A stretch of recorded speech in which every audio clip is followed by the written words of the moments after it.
안녕하세요. 오늘 어제에 이어 월지로 보는 성격, 그런데 이제 서양 별자리하고 관련시켜서 성격 보는 방법에 대해서 이제 오늘은 여름생들의 설명을 드리겠습니다. 어제 인묘진까지 해서 황소자리까지 설명을 드렸어요.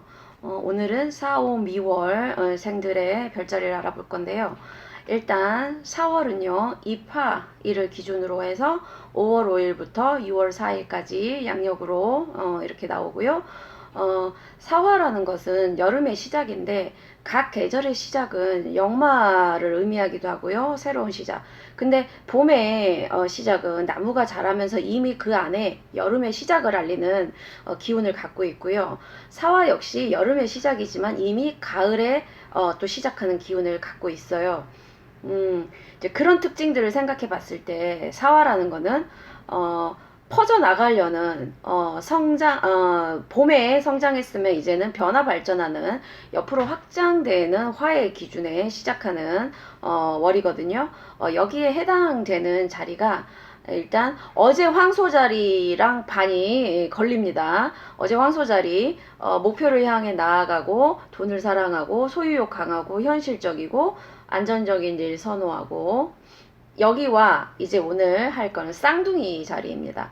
쌍둥이 자리는 5월 21일부터 6월 21일까지 양력이고요. 자, 쌍둥이 자리의 키워드는 이중성인데요. 사실 그 사화라는 게 그 뱀의 특징을 또 의미하기도 해요.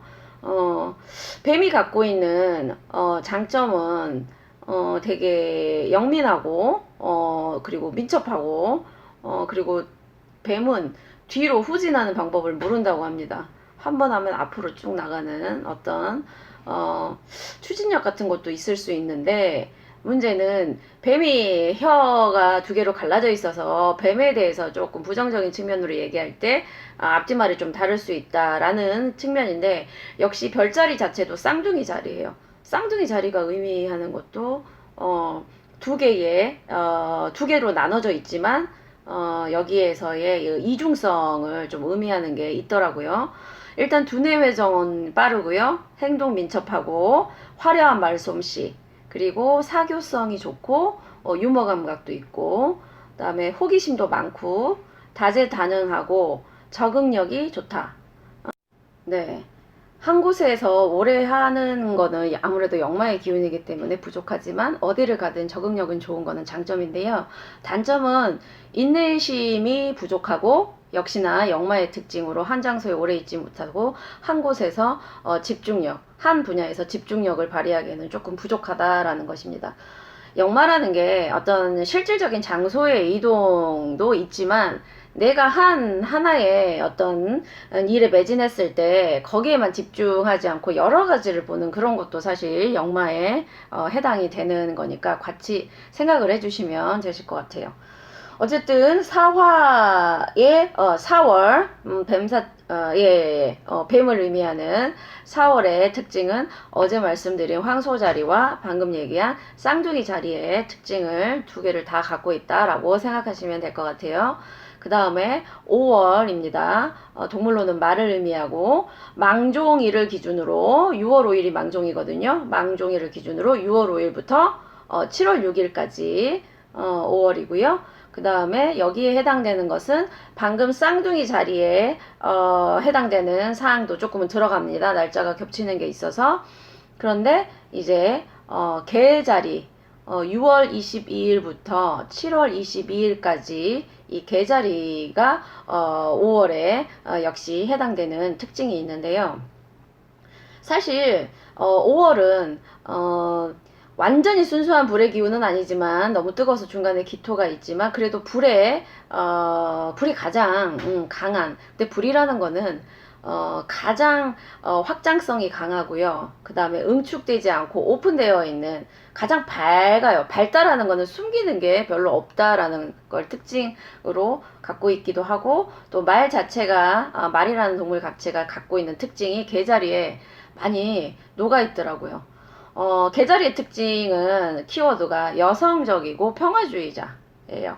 사실은 5월생 외에도 본인의 일지에 5화를 끼고 있으신 분들도 평화주의자이신 분들이 많습니다. 그건 아무래도 불이 갖고 있는 오픈성, 개방성, 그걸 의미하는 것 같습니다. 창조적이고 예술적이고 그 다음에 가정적인 성격이고 차분함 그리고 공감 능력도 뛰어나요. 그래서 너무 공감을 하다 보면 본인이 어쩔 때는 상처를 받기도 해서 우울감이 올 수도 있다는데, 금이나 수가 많으신 분들도 우울감이 있지만 이 불이 강하신 분들도 우울감이 있는데, 그게 약간 그 뭐랄까 불이라는 게 활활 타다가 어느 순간에는 다 제로 변할 수 있는 그런 게 있지 않나 싶습니다. 제 개인적인 생각으로는.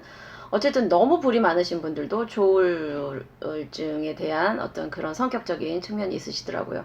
어쨌든 우울감이 있다라는 것도 있고, 그 다음에 말 자체가 갖고 있는 특징 중에 좀 소심하고 겁이 많은 것도 있거든요. 그래서 겁이 많은, 근데 또 불이라는 게 일정한 틀이 있는 게 아니라 바람이 불면 흔들리는 그런 것 때문에 변덕스러움도 있을 수 있다. 그리고 어려운 상황에서는 책임을 조금 회피하려는 경향이 있다. 굳건함과 강직스러움과는 조금은 거리가 있으면서 평화적이고 그 다음에 여성적인 측면이 강하다 보니까 상대적으로 남성적이고 좀 강한 측면은 떨어지는 것 같다는 느낌이 드네요.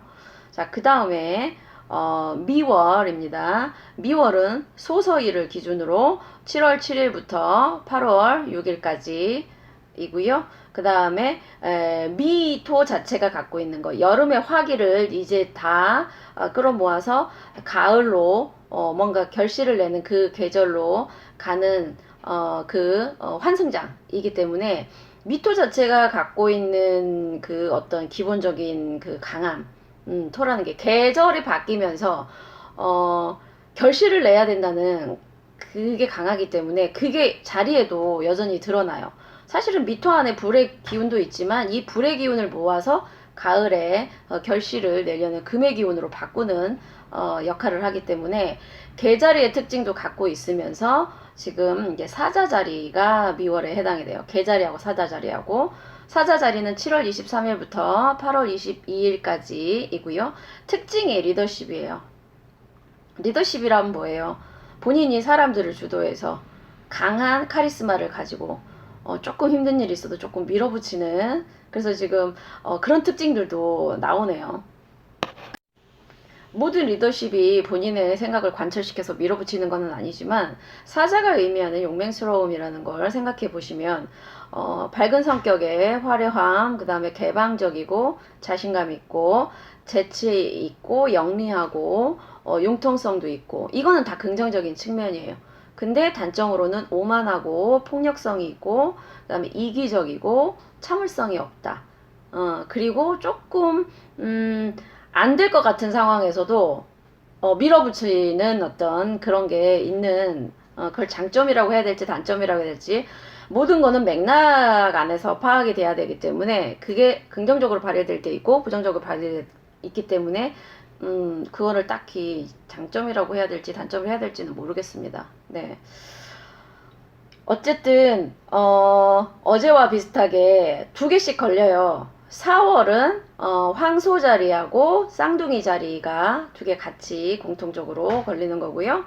그 다음에 5월은 쌍둥이 자리하고 개 자리가 두 개가 공통적으로 되고, 그 다음에 미월은 개 자리하고 사자 자리 두 개가 성격적인 특징을 갖고 있습니다.